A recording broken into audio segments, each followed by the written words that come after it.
and the world champion Joan Mir as well, with his crew chief Frankie Carcetti. Well, what a way to start in 2021. We're joined by the world champion, Simon. He's my neighbour. I think he's after those eggs I borrowed.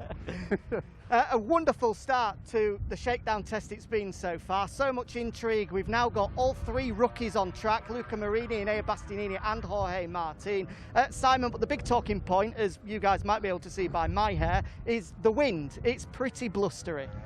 Guys, I feel so sorry, especially for the rookies. You know, they've been waiting for since the second half of last year sometime, all excited, you know, dream come true, MotoGP. And plus there's always the fear of, you know, human nature. We fear what the unknown.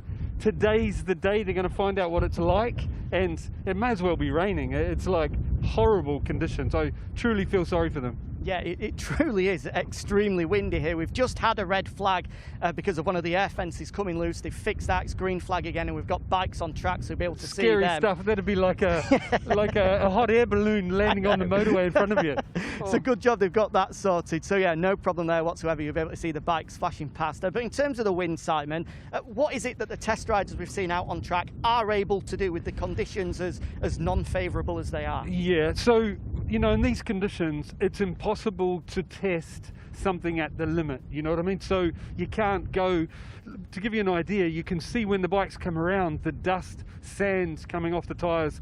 I spoke to the team manager of the Japanese Yamaha test team. He used to ride World Superbikes with me, lovely guy. I want to say Yoshikawa, if my memory, you know, doesn't fail me. But anyway, I asked him, because his guys are out there doing a lot of work, what it's like out there, and he just said, the riders' comments are, he said, no grip, no turning, you know? So it's not good. So what basically you can achieve, two rookies, great, they've only just got out there, so it's great to finally see them on track. Basically what you can achieve out there is not to test parts at the limit. We've basically seen all last year's bikes out there because there's no point trying the new ones yet or risking them because nobody's really up to speed in these conditions. So the only thing they can really achieve is like durability tests on something, or for example getting something to the point, you know, a test rider, whether it's, for example, a map, you know, throttle opening, getting something to the point where you can pass it to the factory riders to try. And we've seen the perfect example of that with Michele Pirro as well. Obviously, Michele's the Ducati test rider. He's been out on his own test machine, but we've also seen him out on track as another rookie goes by. We've now got all three out on track at the same time. There's Luca Marini. As I was saying, we've seen Michele Pirro out there on Jack Miller's bike, on Pecco Bagnaglia's bike, and on Johan Zarco's bike as well. Yeah, well, tomorrow, normally the riders would have to, on a freshly built bike, the rider has to, you know, mechanics warm it up, they check it, no leaks or anything. Rider gets out there, does maybe 2 laps, maybe 3, comes in, and they check it for any leaks, you know, just to be sure, rider safety. Then the riders can head out. Now what I think Pirro was doing was saving them that trouble tomorrow.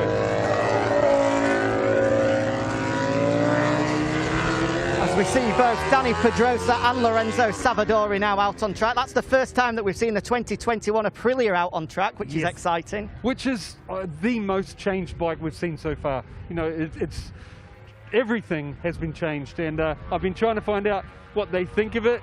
All they'll say is, come and ask us in 6 days' time, yeah. But, you know, 6 days track time, because they really don't know. But it literally has everything new. It's got a different chassis, swing arm, engine, based on the same engine, but big engine upgrade. Exhausts, the lower half looks like a Yamaha, top half looks like the Ducati, made by Akrapovic. So anyway, what on to next? Yeah, let's talk about the new tech. We've started with Aprilia. We haven't been able to see too much, Simon, but we have seen some bits that have been of intrigue. And of course, for those of you that aren't aware, 2021 slightly different this year because of the coronavirus pandemic.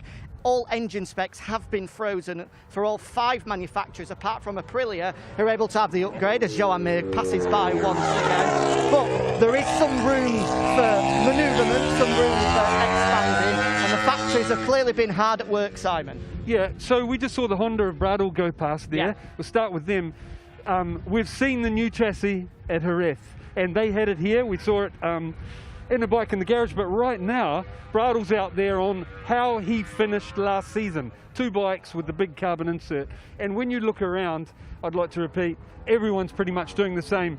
We know Danny Pedrosa, you and I, saw last night in his garage, they warmed up, obviously a freshly built bike, checking for leaks and stuff, and it had big changes, didn't it? Like totally different tailpiece, different chassis that I believe I've seen in Misano before, one with a hole in the side.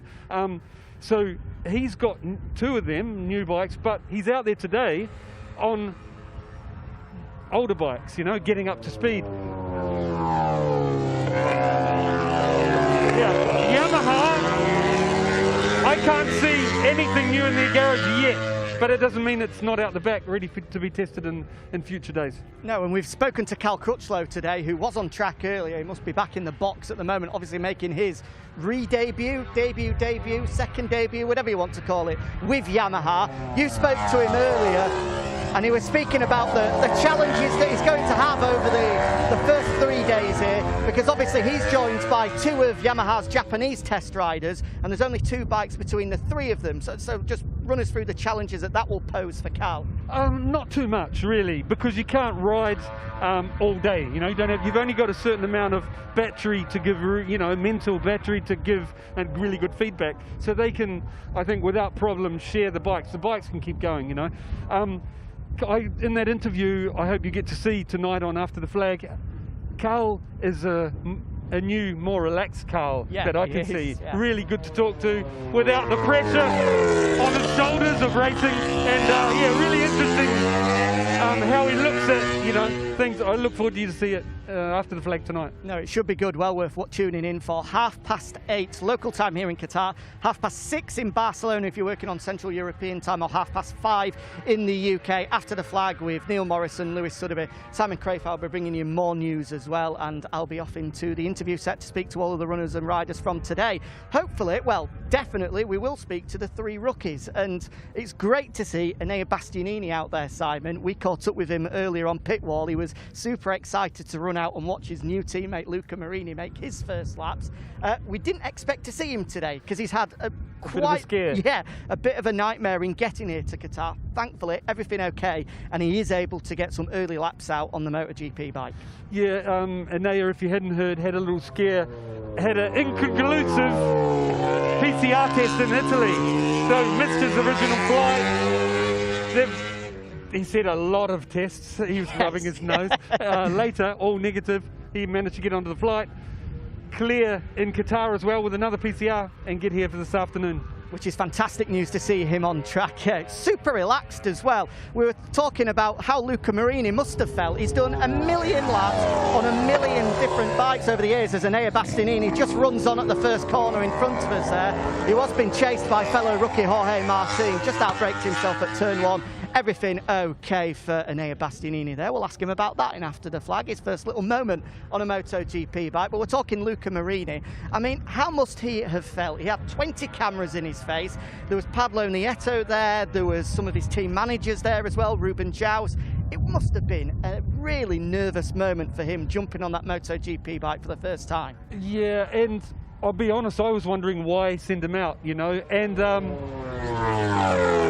the answer to that came when he came back in, and I overheard him and basically saw him saying to the mechanics about position. And that makes sense, basically trying to get him comfortable on the bike, riding position, you know, seat position, handlebars, foot pegs, to save some time tomorrow, because he's not going to be able to go fast out there now.